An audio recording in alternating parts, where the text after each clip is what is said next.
लद्दाख में जारी तनाव के बीच भारत ने चीन को उसके घर में ही घेरने की तैयारी शुरू कर दी है।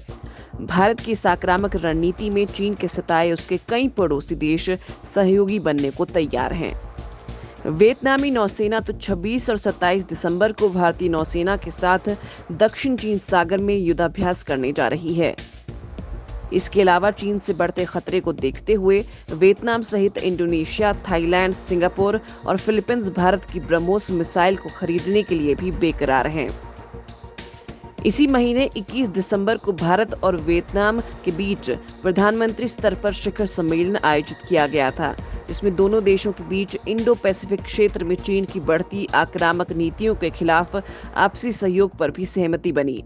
2016 में पीएम मोदी के पहले कार्यकाल में वियतनाम के साथ व्यापक रणनीतिक साझेदारी का समझौता किया गया था। कल से शुरू होने वाला समुद्री युद्धाभ्यास इसी रणनीति का नतीजा बताया जा रहा है। वियतनाम में आई भीषण बाढ़ के बीच भारत ने अपने नौसैनिक जहाज के जरिए 15 टन से ज्यादा राहत सामग्री हो ची मिन्ह शहर के नारंग बंदरगाह भेजी है। इसे लेकर वियतनाम पहुंचा भारतीय नौसेना का पोत आईएनएस किल्टन लौटते समय वियतनाम की नौसेना के साथ युद्धाभ्यास करेगा। बताया जा रहा है कि इस अभ्यास का मकसद वियतनामी नौसेना के साथ संपर्क और सहयोग को बढ़ाना है। भारत ने वियतनाम के साथ व्यापक रणनीतिक साझेदारी करने के बावजूद अभी तक ब्रह्मोस सुपरसोनिक क्रूज मिसाइल देने की हामी नहीं भरी है। माना जा रहा है कि भारत को डर है कि अगर चीन के पड़ोसी देशों को ये मिसाइल दी गई तो इससे ड्रैगन के साथ हमारे संबंध और खराब हो सकते हैं। 2018 में जब भारत ने वियतनाम एयरफोर्स के पायलटों को सुखोई Su-30 MKI को उड़ाने की ट्रेनिंग दी थी, तब भी चीनी मीडिया में इसकी कड़ी प्रतिक्रिया देखी गई थी। चीनी सेना का काल बनेगी ब्रह्मोस मिसाइल। दक्षिण चीन सागर में गश्त लगाने वाली चीनी नौसेना के लिए भारत की ये मिसाइल काल बन सकती है।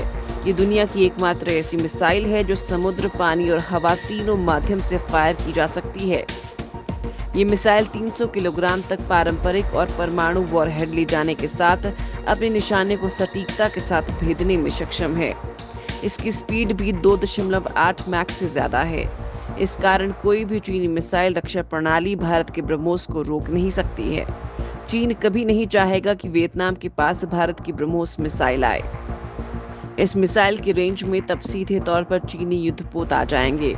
वियतनाम अपने पड़ोसी चीन के साथ 1300 किलोमीटर की सीमा साझा करता है, जबकि दक्षिण चीन सागर के साथ वियतनाम की 1650 किलोमीटर लंबी सीमा जुड़ी हुई है। ऐसे में दो तरफ से चीनी आक्रामकता का सामना कर रहे वियतनाम के लिए जमीन, पानी और हवा से दागे जाने वाले ब्रह्मोस उपयोगी हथियार साबित हो सकते हैं। भारत ने वियतनाम को हथियार खरीदने के लिए पहले ही 36 अरब 80 करोड़ रुपए का लाइन ऑफ क्रेडिट दिया है। माना जा रहा है कि इस सौदे में ब्रह्मोस मिसाइल की खरीद भी शामिल है। भारत वर्तमान में क्रेडिट योजना के तहत वियतनाम को $100 मिलियन की लागत वाली 12 हाई स्पीड पेट्रोल शिप दे रहा है। इन शिप्स को सीमा की रखवाली कर रहे वियतनाम बॉर्डर गार्ड के लिए बनाया जा रहा है। भारत की ब्रह्मोस मिसाइल से डरा चीन। चीन को लेकर एक्सपर्ट मान रहे हैं कि चीन को भारत की अग्नि या के सीरीज की घातक मिसाइलों से भी ज्यादा डर ब्रह्मोस का सता रहा है, जो अब सबसे घातक रूप में सामने आ रही है। यानी देश की लंबी दूरी की बैलिस्टिक मिसाइलों से भी ज्यादा चीन की सांसें ब्रह्मोस का नाम सुनते ही उखड़ रही हैं। बड़ी बात यह है कि भारतीय नौसेना ने हाल ही में एक बार फिर भारत की सुपरसोनिक क्रूज मिसाइल ब्रह्मोस का खास परीक्षण किया है। ये मिसाइल चीन के खिलाफ भारत की ऐसी ताकत है जहां चीन भारत से पीछे हो जाता है। ब्रह्मोस के जरिए भारतीय सेनाएं हवा, पानी और जमीन पर पास, मध्यम या अधिक दूरी से भी वार करने में सक्षम हैं। इस मिसाइल को लद्दाख और अरुणाचल प्रदेश में भारत और चीन के बीच की LAC पर कई रणनीतिक जगहों पर तैनात किया गया है। यानी अगर दोनों देशों के बीच युद्ध जैसे हालात बनते हैं तो ब्रह्मोस मिसाइल एक गेम चेंजर साबित हो सकती है, क्योंकि चीन के पास ब्रह्मोस जैसी कोई मिसाइल नहीं है। भारत अब ब्रह्मोस का घातक वर्जन बनाने में भी कामयाब हो गया है, जो 400 किलोमीटर दूरी के निशाने पर सटीक वार कर सकती है। मतलब साफ है कि ब्रह्मोस को भविष्य में लंबी दूरी पर प्रहार करने योग्य बनाया जा सकता है। ये मिसाइल 3000 किलोमीटर प्रति घंटा की गति से वार कर सकती है और इसे दुश्मन सेना के लिए समय पर पहचान कर नष्ट कर पाना बहुत ही मुश्किल है। भारतीय वायुसेना में भी ब्रह्मोस मिसाइल को 40 सुखोई फाइटर जेट में जोड़ा गया है।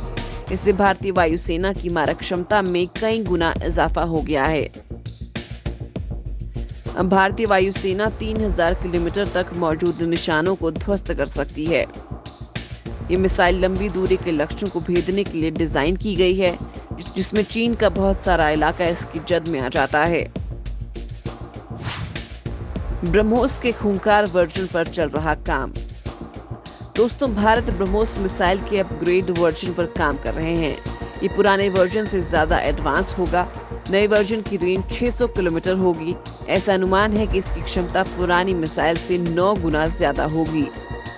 साथ ही वैज्ञानिक ये कोशिश कर रहे हैं कि ये मिसाइल एक बार लक्ष्य को भेदने के बाद दोबारा इस्तेमाल हो सके। नई मिसाइल दुश्मन देश के airborne early warning and control वाले प्लेन को मार गिराने में कारगर होगी। अवाक सिस्टम को उसके साइज और वजन के हिसाब से भारी और मध्यम श्रेणी के विमानों के ऊपर लगाया जाता है। इसकी मदद से विमान के अंदर बैठे ऑपरेटर्स एक निश्चित दूरी तक हवाई जहाजों और मिसाइलों की उड़ान पर नजर रखते हैं। लेकिन अब ब्रह्मोस इतनी घातक हो जाएगी कि अवॉक्स भी अब इसकी मार से बच नहीं पाएगा। सुपरसोनिक होने की वजह से ये मिसाइल पहले ही रडार की पकड़ में नहीं आती है और जब तक रडार इस मिसाइल का पता लगाता है तब तक ये निशाने को बर्बाद कर चुकी होती है। वैसे ब्रह्मोस को सबसे ज्यादा खतरनाक इसलिए माना जा रहा है क्योंकि ब्रह्मोस में एक ऐसी तकनीक भी है जो इसे अलग बनाती है और वो है मैन्यूवरेबल तकनीक। दरअसल दागे जाने के बाद अपने लक्ष्य तक पहुंचने से पहले रास्ता बदलने की क्षमता को मैन्यूवरेबल टेक्निक कहते हैं। मतलब टैंक से छोड़े जाने वाले गोलों और मिसाइलों का टारगेट पहले से ही डिसाइड होता है और वो वहीं जाकर गिरते हैं, या फिर मिसाइलें लेजर गाइडेड होती हैं जो किरणों की मदद से निशाना साधती हैं। लेकिन टारगेट काफी दूर हो और लगातार मूवमेंट कर रहा हो तो ये सारे तरीके फेल हो जाते हैं। ऐसे में ब्रह्मोस की यही तकनीक काम आती है।